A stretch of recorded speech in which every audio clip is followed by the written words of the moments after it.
welcome again. Now we are going to chapter 5. Just allow me to read it in Mandarin. Right.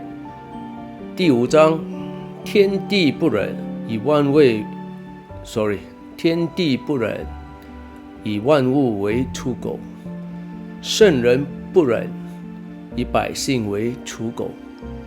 天地之间，其忧托曰乎，虚而不屈，动而欲出，多元属穷，不如守中。Now, if we are going to look at what's the translation read like, now we can refer it to the 道德经, the Penguin version, right? So this is chapter 5. So let's go to chapter 5. Yeah, this is how it translates. Heaven and earth are ruthless and treat the myriad creatures as straw dogs. The sage is ruthless and treats the people as straw dogs. Is not the space between heaven and earth like a bellows? It is empty without being exhausted. The more it works, the more it comes out. Much speech leads inevitably to silence. Better to hold fast to the void. Right, so now if you go through the Chinese version and the translated version, yeah, we get some idea of what he's trying to say. He's trying to say that, heaven and earth, actually the way we should be looking at it, as it is something that is, to a certain extent, there's no such thing as morality.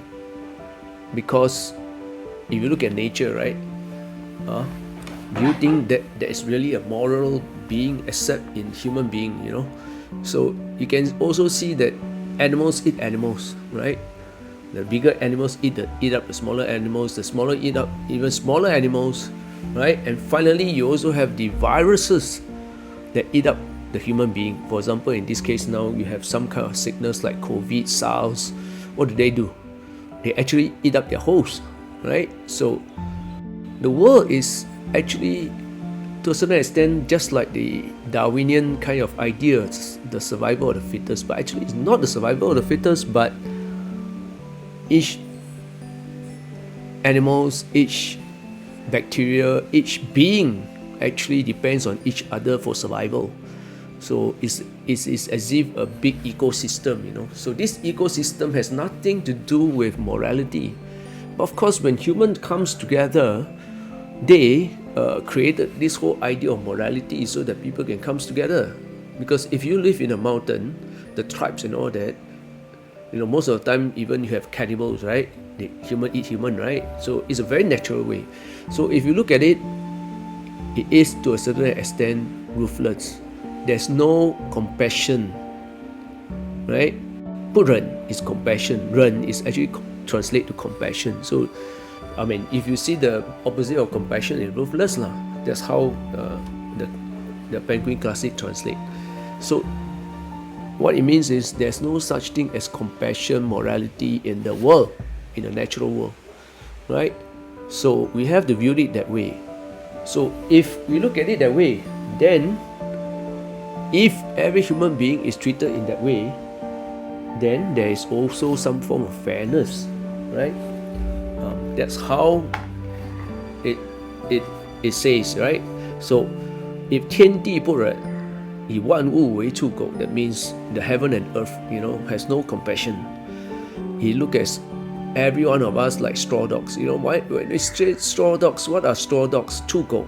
刍狗 is actually straw dogs that is made to be used as one of the items in the ritual to pray to heaven, right?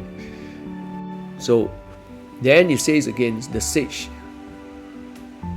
is not compassionate, because in this case the sage could also mean the rulers, So the smart rulers, right? They treat every human being like the straw dogs, just like how heaven and earth would treat any normal human being. So that's the way that the sage should treat every human being. So no human being is privileged, it's going according to the natural law. So natural law is something that you cannot change it. It's just not natural. Very difficult to change natural law. Very difficult to change nature. You need a lot of effort to change nature. So, and it says that between this heaven and this earth is almost like a huge bellow. So it's comparing it to a device that's blowing. Like if you have fire, right? You add air and fire together. The more you blow, the more oxygen you add, the fiercer is the fire. So it is giving you this idea of the air as something that is virtual, it cannot be seen. But the more you add to it, the more you see this action, the more the fires grow bigger. So adding air, it's just like a combustion engine, right? You need to add oxygen to it to combust it. So you can't just burn without adding oxygen. So you need to add oxygen, because within air there's oxygen.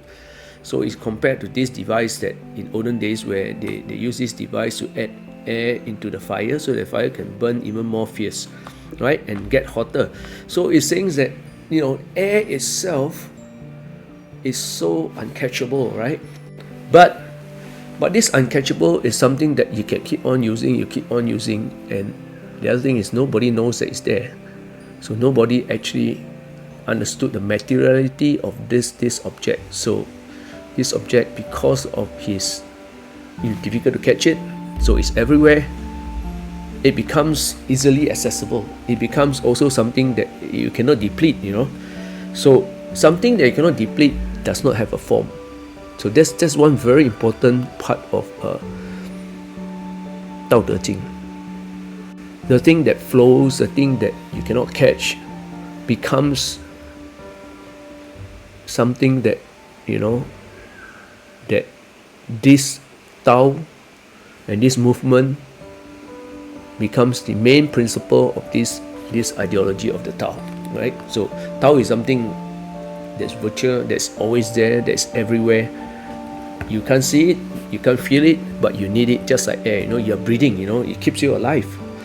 Okay, so the more you pump the air, the more action there is, the more fire there is. So this whole thing is that if you want action, you want something, you got to flow.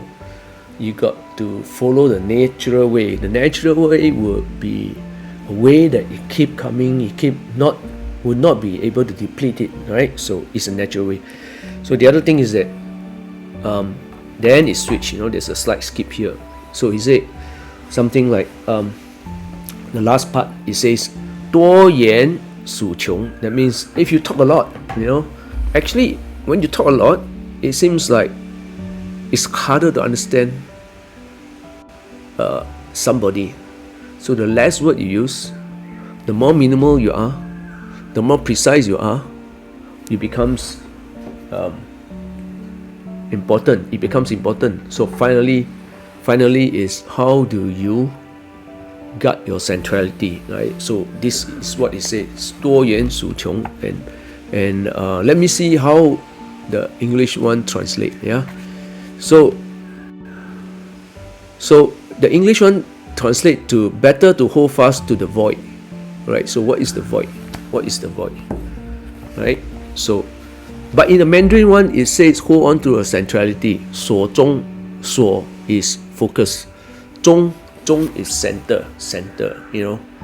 So you focus on the center, but in English it translates to the void, right? But I think there's probably a little bit of differences here where I look at it. Centrality. Where is the center of every human being?